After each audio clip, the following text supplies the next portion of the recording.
Baik, pada malam hari ini satu pembahasan yang kita akan belajar bersama atau merenungkan bersama dari kitab Yohanes pasal 1. Untuk itu sejenak kita tunduk kepala dan kita berdoa. Tuhan Yesus, sertai kami Tuhan ketika kami ingin belajar kasih. Izinkan kami meninggalkan ataupun menanggalkan segala sesuatu yang ada di belakang kami. Segala kekhawatiran, segala ketakutan, segala masalah-masalah kesalahan yang kami lakukan, Tuhan tolong perbaharui kami. Kami ingin siap saat ini belajar firman. Terangi hati kami dengan kuasa Roh Kudus Tuhan, dan hamba-Mu Engkau bungkus dengan bayang salib-Mu sehingga kemuliaan Tuhan yang dinyatakan. Diberkatilah umat-Mu ini Tuhan, diberkatilah kami semua, dalam nama Yesus kami berdoa. Amin. Saya minta izin share screen ya. Oke, baik. Sudah kelihatan? Belum keluar tapi oke, sudah. Ini sudah. Sudah. Sudah. Baik. Kuasa anak-anak Tuhan. Sebenarnya eh, pelajaran ini saya sudah sampaikan juga di jemaat saya.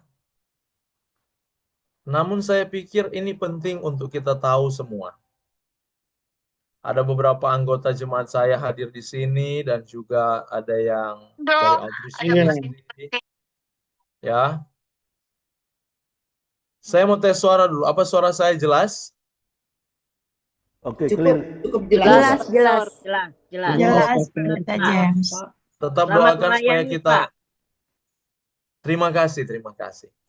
Tetap doakan supaya pembahasan ini, pembelajaran ini boleh terdengar jelas dan kami semua kita boleh terberkati ya. Baik. Kuasa anak-anak Tuhan, ini saya ambil mulai di dalam kitab Yohanes, Injil Yohanes pasal 1 ya. Injil Yohanes pasal 1. Namun sebelum datang pada ayat intinya, yang di ayat yang ke-12, kita perhatikan dulu mulai dari ayat 1. Kita perhatikan dari ayat 1, dia bilang begini. Pada mulanya adalah firman, firman itu bersama-sama dengan Allah, dan firman itu adalah Allah. Dia merujuk di dalam Kejadian pasal 1 ini. Ya kan? Ya. Kejadian pasal 1, segala ciptaan diawali dengan firman. Maka Allah berfirman dan berfirman. Namun, dia katakan, ia pada mulanya bersama-sama dengan Allah. Segala sesuatu dijadikan oleh dia dan tanpa dia tidak ada suatu pun yang telah jadi dari segala yang telah dijadikan. Dalam dia ada hidup dan hidup itu adalah terang manusia. Saudara lihat, siapa firman ini? Kalau kita semua tahu ya, Yesus. Amin. Amin. Sebenarnya sederhana kita mengerti. Makanya kalau kita orang Kristen masih mempertanyakan masalah ketuhanan Yesus, itu bukan Kristen namanya. Jadi kalau saudara ada yang suka berdebat demikian, lebih baik saudara tinggalkan dia. Bukan orang Kristen itu. Yang ada dia benar-benar mau mencoba mencari kesalahan dan mencoba untuk di mana dia yang akan dibenarkan dan kita semua salah. Iman yang kita teguhkan di sini adalah iman Alkitab yang kita percaya sebagai firman Tuhan. Amin. Jelas di dalam kitab Yohanes ini bahwa Yesus Allah itu tidak dapat dipisahkan. Allah dan Yesus tidak dapat dipisahkan. Penciptaan yang dilakukan itu berdasarkan dia sendiri. Jadi kalau saya kalau kita mau mengerti mengenai, sedikit saya bahas Trinitas ya. Saya tidak tahu ada mungkin dari saudara-saudara, karena Trinitas ini juga di kekristenan ini variasi. Ada yang disebut dengan Trinitas modalisme. Trinitas modalisme itu saudara, ibarat biapong unti. Dia punya pengertian. Tahu biapong unti toh? Biapong, kong ada DP isi. Nah, jadi dia bilang itu cuma satu, cuma hanya satu. Terus itu Bapa, dia tuh Yesus. Itu Yesus, dia tuh Roh Kudus. Roh Kudus, dia tuh Bapa itu tuh Yesus. Nah, ini modalisme punya pola berpikir Trinitas.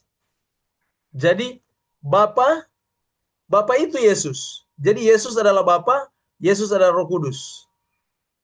Oke? Itu namanya paham modalisme di dalam teologi. Baru itu ada yang kedua. Yang kedua yang disebut dengan subordinasi. Subordinasi itu Trinitas dia backing bertingkat.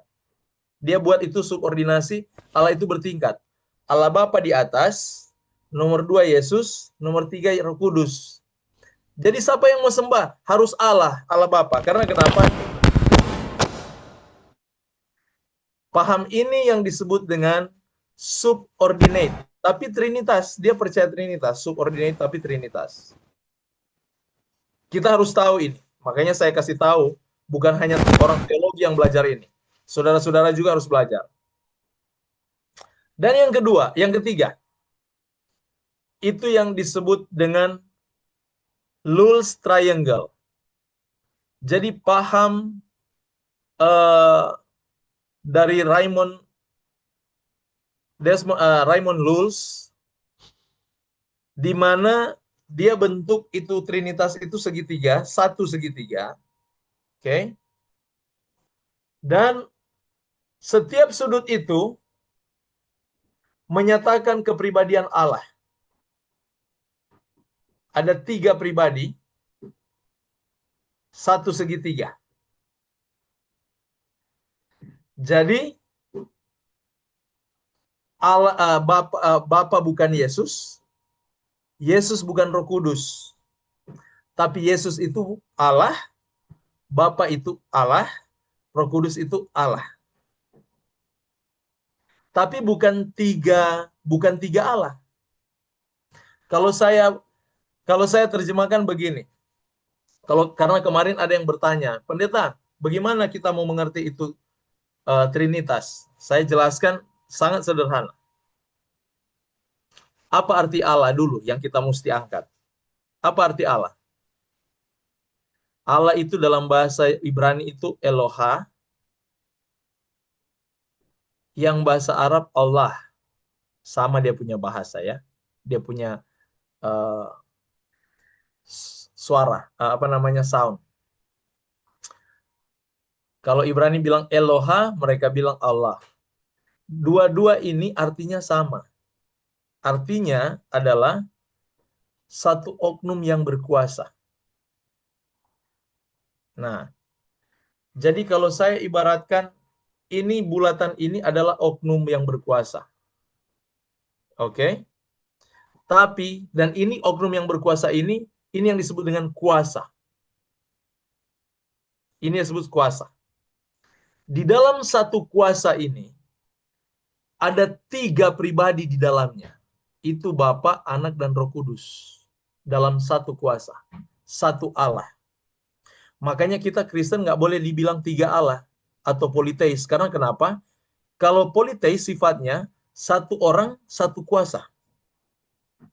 Setiap pribadi, satu kuasa. Makanya politeisme ada penguasa hujan, ada penguasa laut, ada penguasa, ya kan? Kalau kita di Kristen, Trinitas itu bukan begitu. Satu kuasa, tapi 3 kepribadian. Dan ini yang digunakan oleh Lulz Triangle, dalam teori Lulz. Segitiga Lulz. Dan Lulz punya teori ini, menobatkan di tahun 700 abad ke-6, banyak saudara-saudara kita Muslim masuk Kristen karena dia punya teori itu. Jadi kalau di dalam pembelajaran, saudara terserah mau di mana saudara punya teori. Tapi kalau saya lebih kepada lulus, bukan kepada modalisme atau subordination. Hanya itu 3 pengertian dalam Trinitas. 3 teori Trinitas yang dijabarkan dari kekristenan. Yang kita harus paham ada di mana. Nah, kalau kita perhatikan di dalam ungkapan ini, Yesus itu adalah Allah, ya, harus kita akui. Dia Allah. Dari dia segala sesuatu itu jadi. Dan perhatikan ini. Di ayat 4 dia bilang begini. Dalam dia ada hidup dan hidup itu adalah terang manusia. Saudara, di dalam pengertian terang ini, itu adalah pengetahuan kebenaran. Bukan terang lampu, saudara. Ingat Mazmur katakan, firman-Mu pelita bagi kakiku dan terang bagi jalanku. Jadi kebenaran atau terang itu berhubungan dengan karakter kita. Karakter yang terang dan karakter yang gelap. Kalau karakter terang, karakter yang apa? Menghidupkan orang lain. Dapat menuntun orang lain. Itu karakter terang. Karakter gelap, itu dia buat orang bingung dan tidak bisa melihat maupun tidak percaya kepada dia. Saya mau tanya, siapa yang suka tidak dipercayai orang? Ada di sini. Semua mau dipercayai. Makanya hidup dalam terang, itu yang dimintakan. Dan perhatikan, Yesus itu adalah terang manusia. Kita nggak bisa buat hidup kita itu menjadi terang, menjadi dapat dipercayai, hidup benar, berdasarkan apa yang dapat kita lakukan atau perbuatan-perbuatan kita. Tidak dapat. Tapi itu hanya diperoleh melalui Yesus. Karena dia katakan, Yesus itu, di dalam Yesus itu adalah hidup, dan hidup yang dia hidupkan itu adalah terang manusia. Makanya Yohanes penulis yang sama, dia tulis itu dalam surat Yohanes. Dia bilang apa? Coba buka dalam 1 Yohanes. 1 Yohanes pasal yang kedua, pasal yang kedua, ayat 6. Coba perhatikan, Yohanes pasal 2 ayat 6. Ada yang bisa baca? Tolong baca. 1 Yohanes 2 ayat 6 berkata, barang siapa mengatakan bahwa ia ada di dalam dia, ia wajib hidup sama seperti Kristus telah hidup. Amin. Coba perhatikan ungkapan Yohanes. Ini penulis yang sama. Injil Yohanes dan surat Yohanes adalah orang yang sama yang menulis. Dia Rasul Yohanes. Dia bilang, orang yang mengaku hidup dalam Yesus, dia wajib hidup sama Yesus. Kenapa dia bilang wajib hidup dalam Yesus? Karena dia percaya orang yang ada dalam Yesus, dia otomatis memiliki terang Yesus. Makanya orang yang mengaku dia pengikut Yesus, tapi dia dalam kegelapan, Yohanes katakan apa? Dia itu pembohong. Itu di pasal yang sama. Coba lihat, di pasal 4, Allah adalah kasih. Kalau dia itu ada kebencian, dia katakan, dia itu pembohong. Dan juga dalam 1 Yohanes 3, mengenai hidup di dalam Yesus itu tidak ada membawa pelanggaran, tidak melakukan dosa. Coba buka 1 Yohanes 3 ayat 6. 1 Yohanes 3 ayat 6, karena itu setiap orang yang tetap berada di dalam dia tidak berbuat dosa lagi. Setiap orang yang tetap berbuat dosa tidak melihat dan tidak mengenal dia. Amin. Ini saudara, ayat ini nggak bisa ditawar. Jangan kita berteologi panjang-panjang yang akhirnya salah kita punya teologi itu. Ini jelas sekali Tuhan katakan orang yang tinggal dalam Tuhan, karena Tuhan sendiri bilang, Yohanes record, Yohanes catat itu ucapan Yesus. Dalam Yohanes pasal 15. Orang yang tinggal dalam aku dalam dia akan berbuah banyak. Itu jelas. Makanya dia ungkapkan kembali, kalau orang dalam Yesus nggak mungkin buat dosa. Kenapa? Ini dia punya dasar. Terang Yesus itu adalah terang kita. Dan kita yang hidup di dalam Yesus akan memantulkan citra Kristus. Itu saudara nggak bisa dibuat-buat.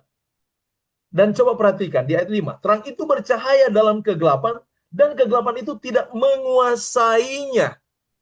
Kata menguasai itu kata lambano, bahasa Yunaninya. Yang artinya memahami, mengerti, atau menanggapi. Dengan kata lain kalau kita terjemahkan, menurut dia punya terminologinya, kegelapan itu tidak dapat memahaminya. Saya mau bilang, sehebat-hebatnya saudara belajar Bible study, kalau saudara tidak ada cinta dalam Yesus, saudara tidak bergumul dengan Yesus malam hari ini, semua yang saya katakan saudara akan tidak mengerti. Siapapun pendeta yang akan sampaikan firman Tuhan, saudara tidak akan mengerti. Yang ada saudara berdalih dengan kondisi saudara yang suka lakukan dosa itu. Saudara lihat. Makanya dia katakan, terang itu bercahaya dalam kegelapan, tapi kegelapan itu tidak dapat memahami. Umat Tuhan, itu alasan kenapa Yesus katakan, saya harus memberikan kamu seorang penolong. Karena kalau tidak ada penolong, kita tidak dapat memahami kebenaran-kebenaran itu. Sama sekali tidak dapat. Karena segala perbuatan baik kita tidak menjadi fondasi kita itu benar. Saudara lihat.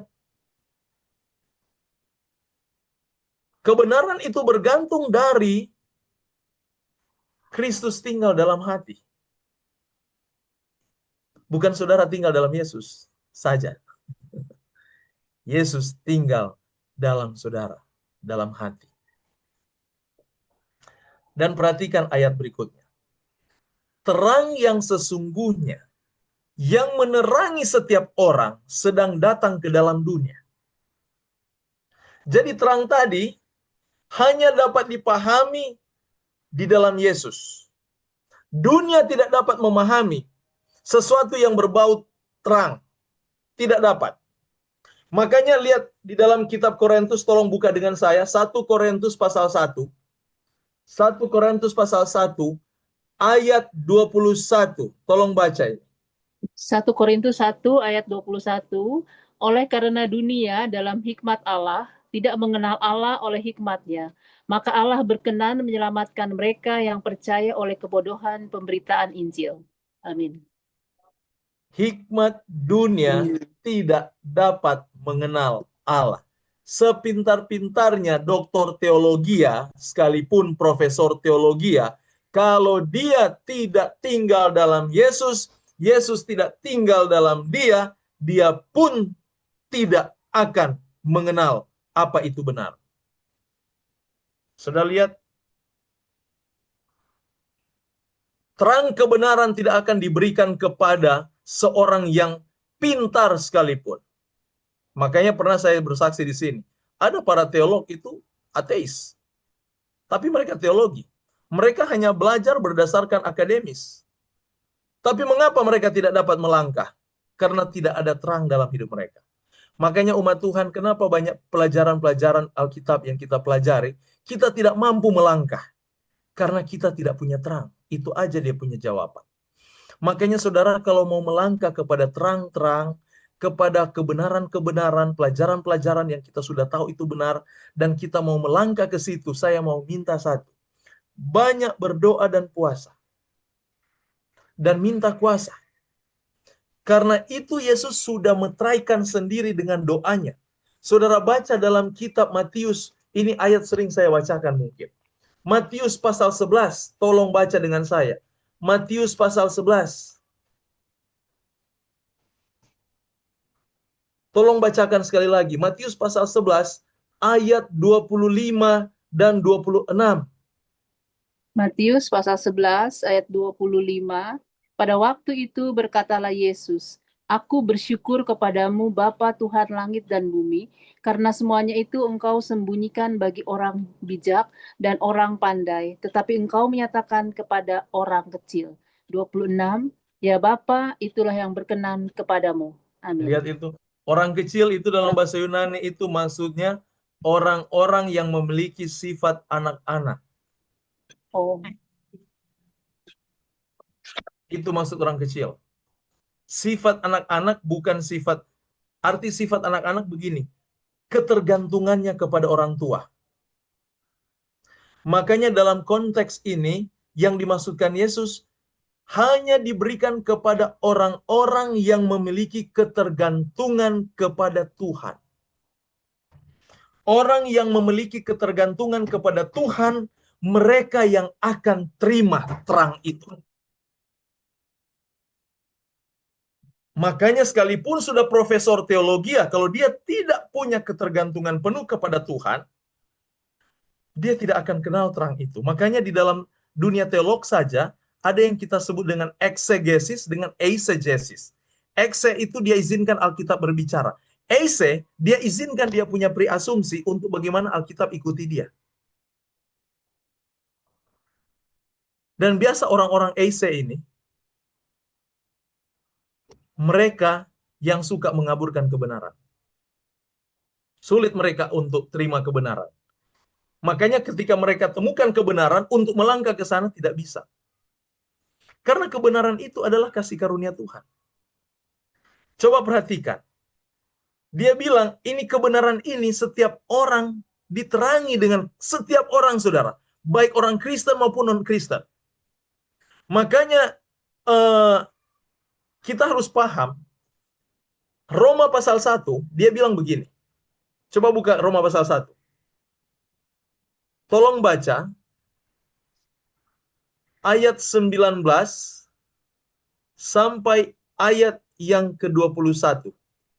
Saya baca, Pendeta. Silakan. Roma pasal 1 ayat 19 bunyinya demikian. Karena apa yang dapat mereka ketahui tentang Allah nyata bagi mereka. Sebab Allah telah menyatakannya kepada mereka. 20. Sebab apa yang tidak nampak daripadanya, yaitu kekuatannya yang kekal dan keilahiannya, dapat nampak kepada pikiran dari karya sejak dunia diciptakan, sehingga mereka tidak dapat berdalih. Amin. Amin. Terima kasih, Om Anun. Jadi lihat ini. Semua orang paham itu. Dia bilang. Semua orang paham. Itu firman itu. Semua orang ada tahu Tuhan. Hanya masalahnya satu. Mereka tidak mau dengan Tuhan. Mereka mengabaikan. Saya tidak share foto di sini, tapi saya mau katakan ini. Bulan Desember lalu saya bertemu dengan seorang Kanada, pengusaha dari Kanada. Dan kita diskusi mengenai ketuhanan dan dia bilang, saya tidak percaya Tuhan. Saya hanya bilang sama dia satu. Saya menghargai Bapak yang tidak punya pengalaman dengan Tuhan. Tapi kalau saya punya pengalaman dengan Tuhan. Jadi walaupun Bapak mau bikin bagaimana, saya percaya Tuhan ada karena Tuhan itu saya alami sendiri. Saya menghargai Bapak yang tidak percaya Tuhan karena Bapak tidak pernah mengalami Tuhan. Itu jawaban saya. Jadi masuk akal kalau Bapak bilang Bapak tidak percaya Tuhan. Karena pada dasarnya Bapak tidak pernah bertemu Tuhan. Dan akhirnya, akhir dari cerita kami, dia katakan sama saya, Pendeta James, sudah banyak orang ngobrol dengan saya, baru kamu saya ngobrol seperti ini. Dan sepertinya kamu membuat saya percaya Tuhan. dia percaya Tuhan, saudara. Kenapa saya bawa kesaksian ini? Ingat, banyak orang, kuasa ini dia sudah bilang, terang sesungguhnya yang menerangi setiap orang sedang datang dalam dunia. Ada di dalam dunia. Dan Roma pasal 1 sudah memberikan rekomendasi. Tidak ada satu makhluk yang bisa menyangkal adanya Tuhan. Karena kuasanya itu jelas. Hanya mereka satu yang mereka tidak miliki. Mereka tidak mengalami Tuhan. Mereka tidak berpengalaman dengan Tuhan. Saya mau tantang saudara-saudara orang Kristen di sini. Sudah lama menjadi Kristen, jangan sampai seperti orang ateis yang tidak pernah mengalami Tuhan. Memalukan itu. Saudara perlu duduk meditasi, merenungkan firman, memuliakan Allah, dan biarkan kuasanya bersama dengan saudara. Harus mengalami atau berpengalaman dengan Tuhan. Dan perhatikan yang ayat 10. Ia telah datang, ada di dalam dunia. Dia ada di dalam dunia. Dunia dijadikan olehnya, tapi dunia tidak mengenalnya. Dia lebih jelas, dia punya bahasa. Ia datang pada milik kepunyaannya, tapi orang-orang kepunyaan itu tidak menerimanya. Pertanyaan saya, apa yang membuat umat Tuhan di masa ini, konteks orang Yahudi dulu ya, karena konteks ini akan masuk di dalam aplikasi kehidupan Kristen kita sekarang. Jadi seringkali kita hina mereka dulu, orang Israel, tapi tanpa kita sadari kita menjadi pelanggar yang sama seperti orang Israel. Saya mau tanya dulu, apa yang menyebabkan orang Israel tidak dapat menerima Yesus? Ada yang bisa jawab?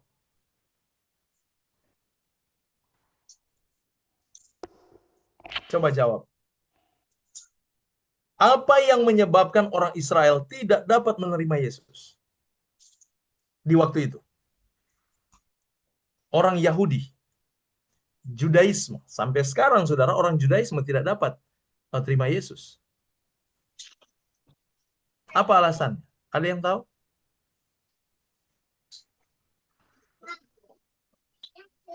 Mereka tidak dapat menerima Yesus.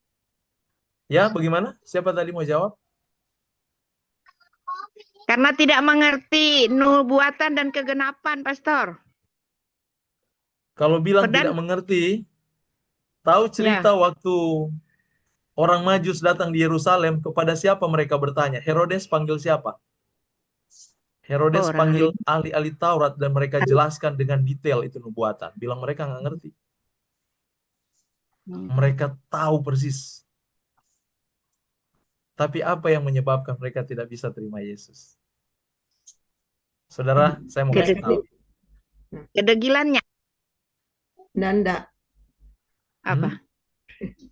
Mereka hanya tahu ada Allah saja, dan Tuhan Yesus itu dianggap anaknya tukang kayu, dan mereka tidak percaya bahwa ada keturunan dari Allah. Om Makanya Anoni sudah kasih dia punya clue. Tapi saya mau sederhanakan bahasa Om Anoni ini, pengertiannya. Mereka tidak dapat menerima Yesus karena Yesus datang bukan menurut apa yang mereka inginkan. Bisa begitu dia punya bahasa, saya gantikan. Iya. Gitu. Mereka tidak dapat menerima terang karena mereka di dalam kegelapan. Yang mana mereka mau terjemahkan terang itu dalam kegelapan. Tidak dapat. Kalau mau terima kebenaran, mau terima Yesus dengan cara saudara, saudara nggak akan pernah temui itu kebenaran. Saudara akan tolak itu Yesus. Mereka berharap Yesus datang dalam kemuliaan, Yesus datang di dalam kemiskinan, ditolak. Mereka berharap Yesus akan datang sebagai pelepas mereka dari tindasan orang Roma, malah Yesus datang untuk mengajarkan mereka ampuni musuh-musuhmu. Tidak dapat itu. Mereka tolak. Saudara, dalam kehidupan kerohanian kita, kekristenan, Kalau kita menyembah Tuhan dengan cara kita, dengan cara terbaik kita tidak akan pernah mengerti Tuhan. Kalau kita mau terima Yesus dengan cara kita, bukan dengan cara Tuhan, kita tidak akan pernah pahami Dia. Makanya jangan heran gereja-gereja Kristen banyak yang berantem. Betul tidak? Ada yang sudah tidak percaya pendeta, ada sudah berantem dalam jemaat, masuk gereja puji Tuhan tapi hati tidak senang sama yang satu. Ya kan? Kenapa? Karena mereka tidak paham dengan Yesus. Orang-orang ini sok melihat tapi sebenarnya buta total. Mereka tidak pernah pahami Tuhan mereka. Lihat, ada dua bentuk yang Tuhan jelaskan. Yang satu, orang dunia tidak dapat kenal Tuhan. Jadi selama kita hidup dalam keduniawian, kita tidak akan pernah kenal kebenaran. Kalau saudara mau kawinkan kebenaran dengan dunia, saudara tidak akan dapat dia punya konsep. Makanya saudara jangan cari uang di gereja. Saudara salah tempat. Buka bisnis cari duit, jangan cari duit di gereja. Ya. Karena uang itu milik dunia, bukan milik rohani. Kalau saudara mau cari jabatan, jangan cari jabatan di gereja, sana pergi ke caleg. Karena itu tempatnya, bukan di gereja. Saudara ingin dihormati, keluarkan uang, jadi caleg, jadi artis. Tapi bukan di gereja engkau dihormati. Kalau kita cara mengenal Yesus dengan cara dunia, kita akan tidak mengerti dan memahami langkah-langkah kebenaran Kristus itu. Jalan Yesus kita tidak akan pernah temui. Makanya lihat, orang-orang dunia tidak dapat mengenal. Karena kenapa? Dia kawin dengan dunia dan dia mau coba kawinkan dunia dengan pengenalan akan Kristus. Tidak dapat ditemui. Ini Alkitabiah. Yang kedua, umatnya. Kalau tadi orang dunia dia bilang, sekarang umat. Apa kurang dengan umat? Rajin ke gereja, rajin kasih perpuluhan, berdoa, ikut Bible study dengan Ibu Berta. Apa yang kurang? Tapi kalau saudara menerima Yesus dengan cara saudara berpikir sendiri, saudara nggak akan pernah kenal dia. Kalau saudara mau lakukan pelayanan dengan cara saudara, pelayanan itu hanya menguntungkan saudara, bukan Yesus. Bukan sedikit orang yang melakukan pelayanan, tanda kutip pelayanan, tapi cari kehormatan diri, cari keuntungan diri. Nggak akan pernah dia kenal Yesus di situ. Di dalam pelayanan kepada Tuhan, bukan dengan cara kita. Makanya umat Tuhan di sini, hamba-hamba Tuhan yang punya ministry, yang pimpin gereja, baik majelis ataupun saudara yang diurapi dalam nama Yesus, saya mau katakan ini. Setiap pekerjaan yang saudara akan lakukan, tanya dulu sama Tuhan. Duduk di kakinya, izinkan dia berbicara. Kadang-kadang Tuhan suka mengirim penasihat. Kalau ada nasihat datang, saudara, dengar dan berdoa. Jangan begitu datang nasihat karena tidak menguntungkan, saudara depak dia. Makanya jangan coba-coba kawinkan dunia dengan kebenaran. Jangan coba-coba melakukan mencari kebenaran, mencari Yesus dengan cara saudara. Izinkan Yesus datang dengan caranya. Makanya orang Yahudi tidak dapat menerima Yesus karena Yesus datang dengan cara Yesus. Bukan dengan cara orang Yahudi. Saudara lihat ini. Yesus datang dengan cara Yesus, bukan dengan cara umatnya. Umatnya yang harus pahami dia. Berapa di antara kita berdoa, bukan kita berdoa untuk memahami Yesus, tapi kita buat Yesus pahami kita. Makanya nggak pernah berubah, saudara. Orang berdoa sebenarnya, doa itu adalah untuk membawa kita dekat kepada Kristus yang kekal. Bukan Kristus yang kekal datang kepada saudara yang terbatas. Nggak masuk akal ini. Bagaimana yang kekal belajar dari yang terbatas? Yang terbatas yang harus belajar kepada yang kekal.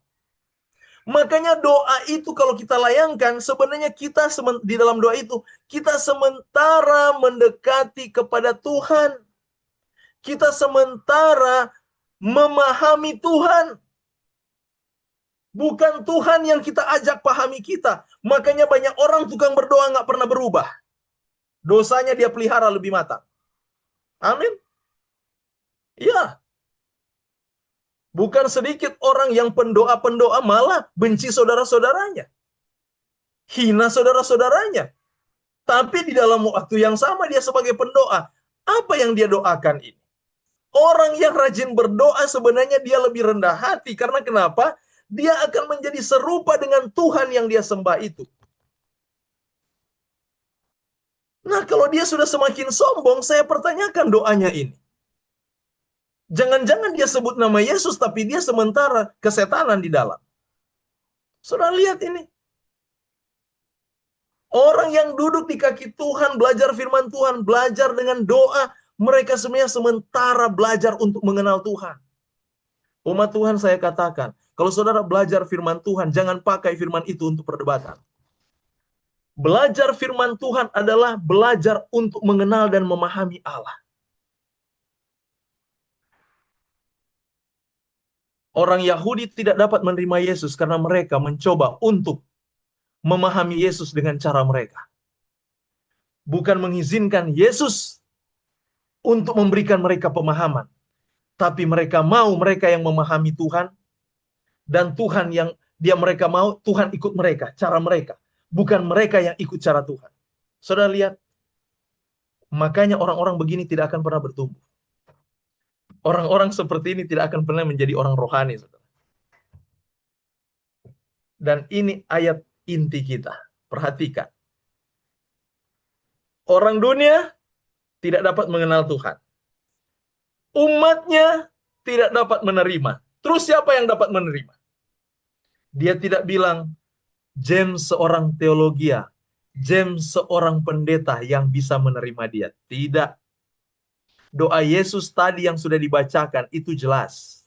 Hanya pada orang-orang kecil. Artinya orang-orang yang memiliki hati seperti anak kecil. Yang penuh ketergantungannya kepada Tuhan. Sedikit-sedikit tanya Tuhan. Sedikit-sedikit cari Tuhan. Pada mereka kebenaran itu diberikan. Jadi bukan kepada orang dunia, bukan kepada umat, tapi kepada siapa? Yang menerimanya. Siapa orang yang menerima itu? Itu taruh di bawah, saudara baca kata yaitu. Yaitu mereka yang percaya dalam namanya. Saudara, Amin. saya mau katakan. Amin. Nama di dalam Alkitab bukan nama yang seperti kita tahu. Nama itu selalu diterjemahkan dan dimengerti sebagai karakter. Jadi kalau dia bilang, orang yang menerima Yesus, yaitu orang-orang yang percaya dalam karakter Yesus. Bukan sekedar namanya. Kita lebih buat pengertian lebih dalam. Mereka yang percaya dalam karakter Yesus. Makanya orang yang kenal karakter Yesus, itu orang itu yang selalu mendalami dan coba untuk lebih memahami firman itu. Karena Yesus adalah firman. Kalau saudara kurang belajar, makanya saya katakan, kalau kita belajar Alkitab, jangan belajar untuk membawa pelajaran itu dalam perdebatan. Belajar Alkitab itu untuk mengenal dan memahami siapa Allahmu, bagaimana karakternya. Supaya itu pun mempengaruhi dalam caramu berdoa. Jangan kita berdoa seperti anak kecil. Yang lalu saya selalu ungkapkan ini. Berdoa, mari kita berdoa. Tuhan Yesus berkati makanan ini. Saya mau tanya, emang makanan itu bukan berkat? Kok kamu bilang berkati makanan ini? Berkat makanannya, berkat.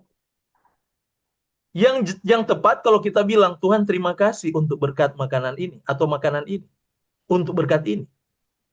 Betul tidak? Mana yang lebih tepat bahasanya? Tuhan berkati makanan ini atau Tuhan terima kasih untuk makanan ini? Terima kasih untuk makanan Ya, ini. yang kedua. Karena kenapa? Iya, Makanan itu sudah berkat Tuhan bagimu. betul. Betul tidak? Betul. Ya. Tapi banyak orang masih berdoa, Tuhan berkati makanan ini. Kenapa mereka begitu? Karena doa itu mereka sudah biasakan dari masih kecil. Jadi banyak orang berdoa itu bukan dengan pengertian, tapi dengan kebiasaan. Saudara, kalau doa dengan kebiasaan, bertobat. Tuhan mau kita berdoa itu berdoa di dalam memahami dan mengenal Allah. Jangan itu mulut asal nyontos aja ngomong. Tapi dia sendiri nggak ngerti apa dia bilang. Apalagi kalau berdoa terlalu cepat. Sampai malaikat ketinggalan dia bikin. Nggak bisa ikuti kata-katanya. Terlalu cepat dia berdoa. Kayak dikejar. Saudara, jangan berdoa seperti itu. Berdoa dengan pengertian. Karena doa itu membawa kita memahami Allah. Makanya orang-orang, perhatikan ayatnya. Orang-orang yang menerima Yesus artinya orang-orang yang percaya karakter Tuhan. Dia menggantungkan sepenuhnya karena dia sudah tahu karakter Tuhan. Orang-orang inilah yang dia bilang akan diberikan kuasa. Kata kuasa di sana bahasa Yunaninya exousia, artinya moral authority atau influence.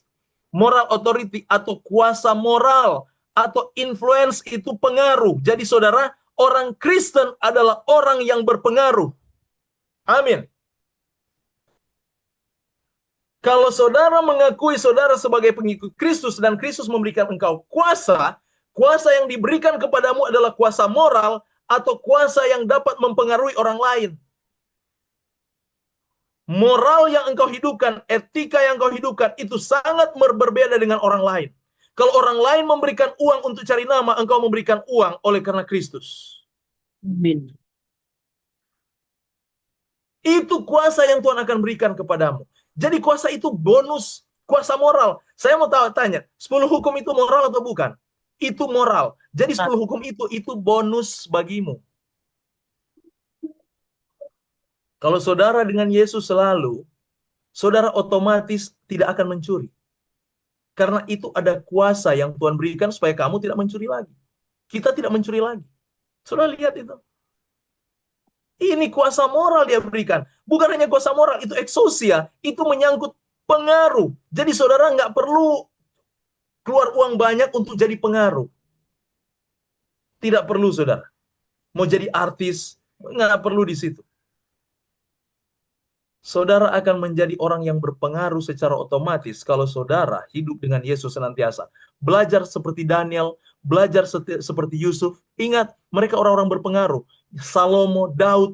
Kenapa? Karena mereka bukan cari kehormatan, mereka cari Tuhan.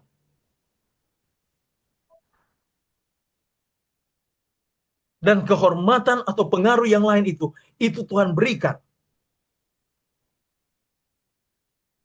Kalau kita mencari pengaruh, kita mencari kemuliaan. Tanpa kita sadari, setan sementara bertepuk tangan dengan kita. Saudara lihat, kuasa itu hanya diberikan kepada orang-orang yang bergantung kepada karakter Yesus. Karena kita bergantung kepada karakter Yesus, maka dia akan berikan kita bonus. Apa bonus yang dia berikan? Kuasa moral atau pengaruh moral yang baik. Jadi saudara, kalau saudara punya pengaruh yang baik dan orang memuji saudara, puji nama Tuhan. Kenapa? Karena itu bonus Tuhan kasih sama Anda. Kepada saudara, pada saya. Itu tidak perlu dicari. Itu hanya perlu menjadi pengetahuan. Oh, mencuri itu tidak baik. Jadi pengetahuan. Oke, saya tidak mencuri lagi. Oh, itu berzina tidak baik. Oke, jadi tidak ada orang nanti split kata. Pendeta, boleh nggak saya kan nanti bulan depan mau menikah, saya tinggal tidur dulu dengan dia bulan ini. Sudah lihat? Mereka pelintir kata. Atau tidak apa-apa, saya mau tinggalkan istri saya, sudah bosan saya dengan dia, cari yang baru. Dan tidur dengan yang baru. Nanti pendeta tolong datang berkati ya, dengan istri yang baru. Saudara, mereka pelintir kata, yang penting sudah ada surat cerai kok dari pemerintah. Iya kan Yesus? Tuhan Yesus, saya sudah punya cerai loh dari pemerintah, berkati dong saya dengan istri yang baru saya. Bisa seperti itu.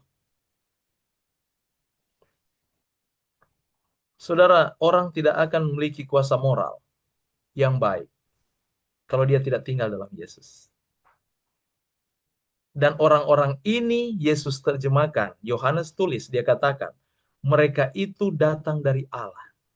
Mereka itu bukan diperanakan.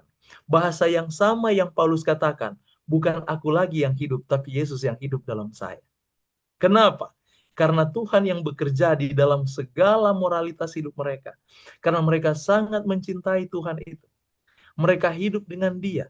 Mereka belajar hanya untuk mengenal Yesus.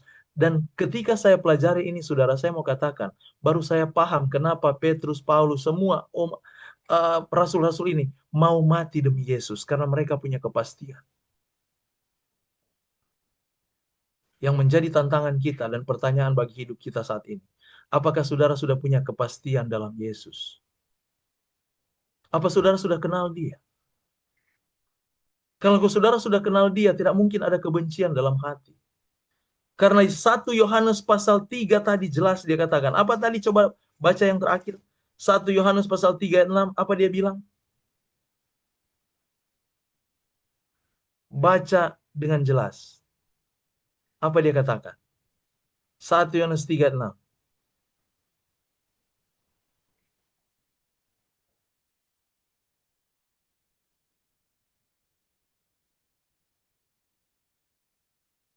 Silakan. Ayat terakhir ini. 1 Yohanes 3, Tadi 1 Yohanes 3 ayat 6. Karena itu setiap orang yang tetap berada di dalam Dia tidak berbuat dosa lagi. Setiap orang yang tetap berbuat dosa tidak melihat dan tidak mengenal Dia. Jelas sekali itu dengan ayat 12 ini. Kenapa orang yang hidup dalam Yesus tidak lakukan dosa? Apa arti dosa? Apa arti dosa? Di ayat 4. Dosa adalah pelanggaran hukum Allah. Pelanggaran hukum moral. Hukum Allah kan hukum moral kan? Ya, 10 ayat. Dosa melanggar hukum moral. Makanya Yohanes bilang, orang yang tetap berada dalam Dia tidak melanggar hukum moral lagi. Kenapa? Kuasa moral kan Tuhan kasih. Amin. Ayat 12 ini. Kuasa moral Tuhan kasih. Makanya jangan kita pelintir kata, oh saya kan masih manusia. Ya jadi terus aja manusia begitu terus. Engkau membiasakan dosa-dosamu dan engkau katakan kamu manusia. Tidak ada dengan Alkitab. Firman Tuhan jelas. Orang yang dalam Yesus, dia akan memiliki kuasa moral, titik. Tidak ada tawar-menawar di sana. Dan dia tidak akan lakukan dosa. Dan Tuhan yang menjanjikan. Karena mereka ini adalah orang-orang yang datang dari Tuhan, datang dari Allah, bukan diperanakan oleh manusia lagi. Karena hidup mereka, hidup dengan Yesus. Bukan aku lagi yang hidup, tapi Yesus hidup di dalam yang aku. hidup dalam aku. Tuhan Yesus memberkati kita semua. Amin. Amin. amin. Wah, puji Tuhan. Amin. Puji Tuhan. Terima kasih, Pastor. Ya, bagaimana Bapak Ibu? Luar biasa ya. Ditajamkan. Bagaimana? Apa langsung ada saja yang mau bertanya atau mungkin mau ngasih feedback apapun, silahkan Bapak Ibu. Pak Andre udah buka ini mute. Pak Alfonso. Baik Pak Alfonso, silahkan Pak Alfonso.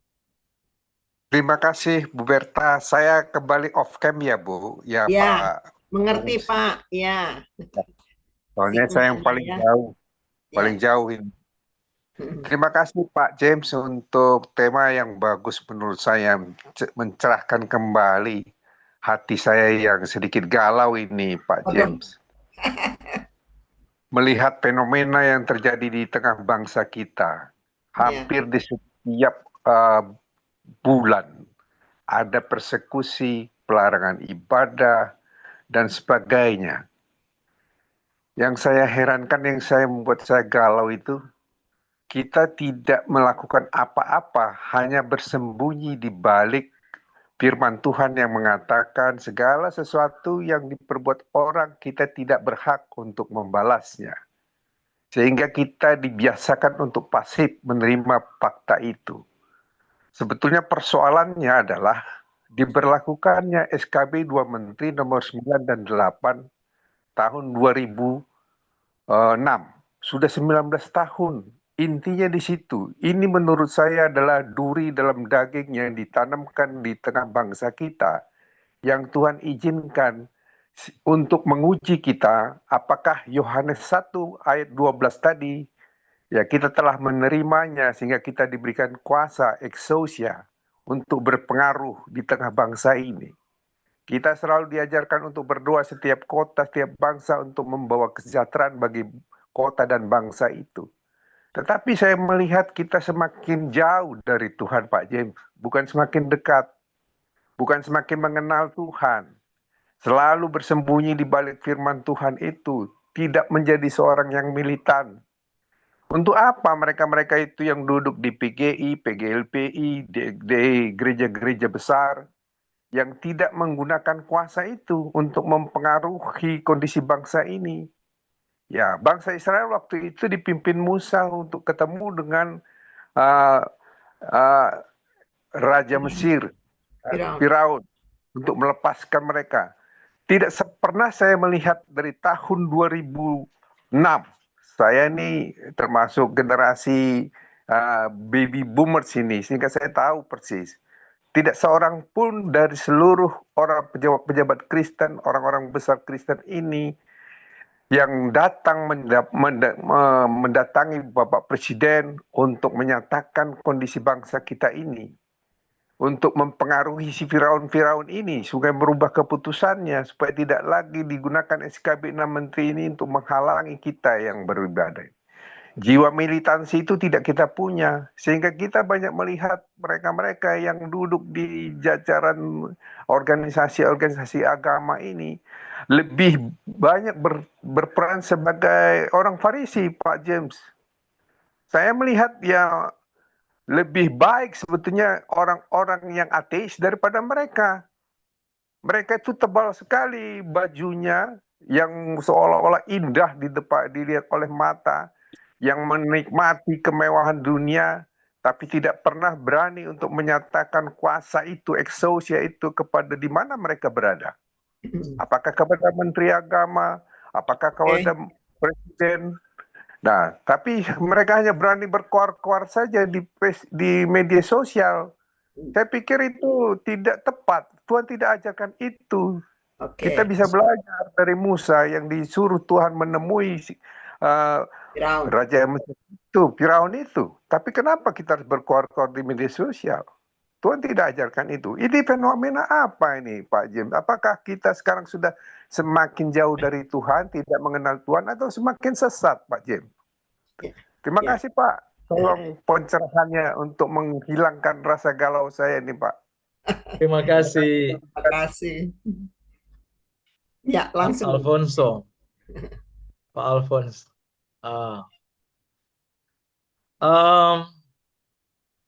Saya mau jelaskan dari mana ya. Iya. Jadi begini. Kegawalan bersama. Iya. Saya mencoba sejauh mungkin tidak dipengaruhi dengan hal-hal itu. Kalau saya pribadi. Ya.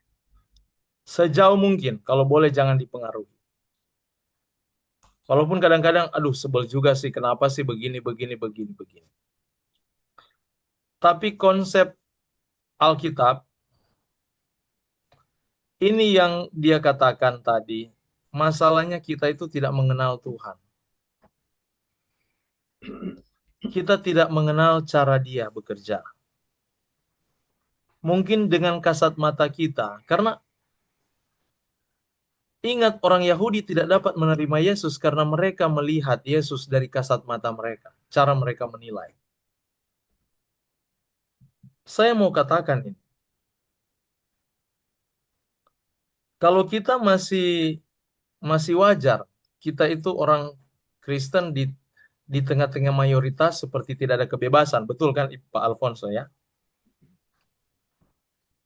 Tapi coba kita berdiri dalam posisi Yesus, tidak diterima oleh umatnya sendiri. Itu lebih pahit. Tapi bagaimana Tuhan dapat menyelesaikan semua ini? Kita kadang-kadang mengukur perjuangan kita itu hari ini buat besok langsung dijawab. Iya kan? Iya. Tapi pernahkah kita mengukur bahwa perjuangan kita hari ini itu akan dinikmati oleh keturunan ketiga, Yes. keempat, kelima di depan? Yang notabene kita sudah tidak ada. Pernah kita berpikir demikian? Seringkali pengaruh yang kita bawa hari ini belum dituai oleh kita sendiri pada hari ini. Ya. Saya mau ceritakan satu cerita. Ada teman saya orang Kenya. Satu kali dia bilang dalam satu perjalanan dia, suku di Kenya sana, di Afrika. Ini suku ini jahat sekali. Dan waktu dia pulang dari misioneri penginjilan, dia dihadang oleh suku yang jahat ini di jalan, pas di jembatan. Dan mereka kalau hadang orang itu nggak neko-neko. Tapi tiba-tiba ada yang bertanya, nama kamu siapa? Kamu dari mana? Dan dia jawab, dia sebut marganya.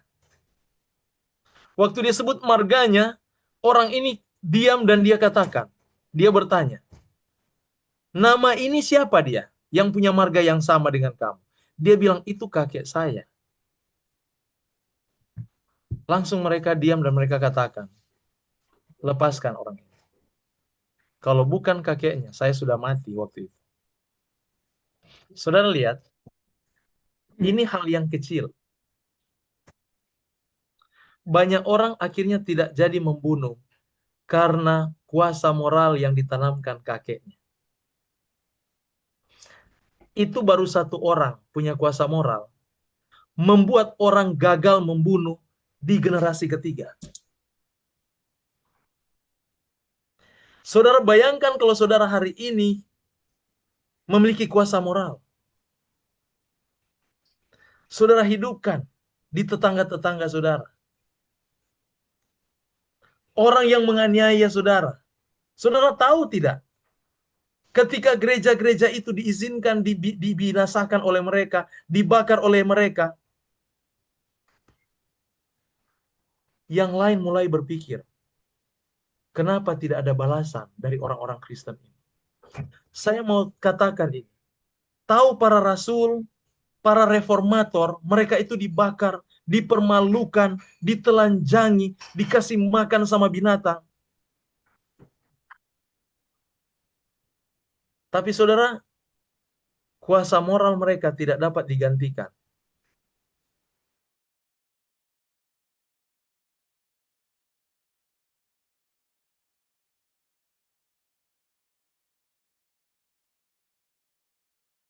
Saudara tahu lagu I have decided to follow Jesus. Ya. Saudara tahu sejarah lagu itu? Iya. Sejarah lagu itu dari pedalaman India, suku India, Indian. India, bukan Indian, India. Satu keluarga ini terima Yesus dan kepala suku mereka marah. Dan dia bilang, kalau kamu tidak meninggalkan imanmu, saya bunuh kedua anakmu. Singkat cerita, dia hanya bilang, I have decided to follow Jesus. No turning back, no turning back. Tidak kembali lagi saya. Saya punya keputusan ikut Yesus. Dan kedua anaknya dipanah di depan matanya. Dan kepala suku tanya, kalau kamu tidak sangkal iman itu, orang yang saya tidak kenal yang kamu sembah, istri kamu akan mati. Dan dia katakan, the one before me. Walaupun tidak ada orang yang mengikuti saya tidak akan kembali. Saya tidak akan kembali. Dan dibunuh istrinya di depan dia. Terakhir di dirinya sendiri. Kalau kamu tidak menyangkal iman, kamu yang kami bunuh. Dan dia katakan, the world behind me, the cross before me. before me. No turning back, no turning back. Dan akhirnya dia dipanah mati. Begitu mati semua, kepala suku ini, dia merenungkan apa yang menyebabkan mereka ini mau mati demi orang yang tidak kita kenal, datang dari timur jauh. Kok bisa dia seperti itu? Dan dia katakan itu Tuhan. Dan kepala suku ini menghadap langit. Dan dia berteriak, dia katakan, tanpa dia sadari. Dengan kuasa yang datang dari dirinya sendiri, dia berteriak, dia katakan, aku ingin mengenalmu, aku ingin mengikutimu. Yesus yang tidak kukenal. Semua orang di kampung itu mendengar suara teriakan kepala suku ini. Dan di saat itu mereka menjadi orang Kristen. Dari sejarah ini lagu itu dirilis. Kata-kata orang itu menjadi ternyium di dalam setiap pendengaran dari mulai kepala suku ini sampai orang-orang kampung itu. Dan akhirnya ketika penginjil dari Inggris datang, mereka merilis lagu itu. Mereka tulis liriknya. Dan mereka jadikan itu satu lagu dan menjadi lagu himnal Protestan sedunia. Saudara, saya mau katakan, hanya moral satu keluarga bisa mentobatkan satu kampung. Coba bayangkan kalau kita Kristen semua memiliki hati yang seperti itu. Ada kuasa moral. Apakah sulit se-Indonesia akan diselamatkan? Tidak sulit, sudah. Pak Alfonso, jangan kecewa. Yusuf pun dianiaya hasil dari rapat yang tidak benar. Hasil dari persetujuan yang tidak benar. Banyak kita ditindas dengan persetujuan-persetujuan dalam hal hukum negara. Tapi kita sementara dibentuk Tuhan untuk menjadi Yusuf modern. Izinkan Tuhan bekerja, Pak. Jangan dulu perhatikan itu. Tidak akan bertumbuh iman kita. Yang ada kita marah-marah, akhirnya moral hilang. Lama-lama kita lihat saudara kita yang non-Kristen pun musuh kita. Tidak. Mereka saudara kita. Yesus mati untuk mereka juga. Ya.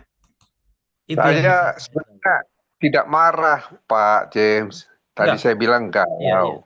Saya mengerti. Ya. Keluarin Dan unek-unek tidak ya. membalas. Bukan untuk membalas. Cuma saya melihat begini. Mereka kok fasik. Mereka-mereka yang diberikan otoritas untuk bangsa ini. Sehingga saya tadi sebagai perbandingannya itu dengan Cina, Pak James. Cina itu komunis. Ya. Betapa banyaknya aniaya-aniaya yang dialami oleh saudara-saudara kita di Cina. Sehingga mereka mendirikan gereja di bawah tanah. Tapi dalam waktu singkat mereka bertumbuh dengan pesat. Mungkin Kristen terbesar di dunia ini pasti Cina nanti. Nantinya. Apa yang terjadi itu yang saya tadi coba lihat bandingkan dengan kita, Pak James. Ya, jemaat-jemaat di sana berjuang satu dengan lain, bergandengan tangan untuk mereka tetap memiliki kuasa itu tadi dari masing-masing orang di sana. Sehingga pejabat-pejabat Cina itu selalu mereka datangi untuk mendapatkan pengaruh dari pemuka-pemuka agama yang di bawah tanah tadi. Sehingga berdirilah gereja yang paling besar di dunia saat ini, Pak Jim. Tapi ada kita bedanya, Pak Alfonso. Dari PGI, PGLPI dan semuanya tidak pernah saya lihat seperti itu gitu loh. Untuk menyatakan saja. Sehingga itu meneladani kita untuk tidak diam. Ini ada penjelasan nih Pak Alfonso dari Pak James. Saya dapat dia punya poin, Pak. Bapak sudah jawab poinnya. Orang Kristen di Indonesia terlalu enak.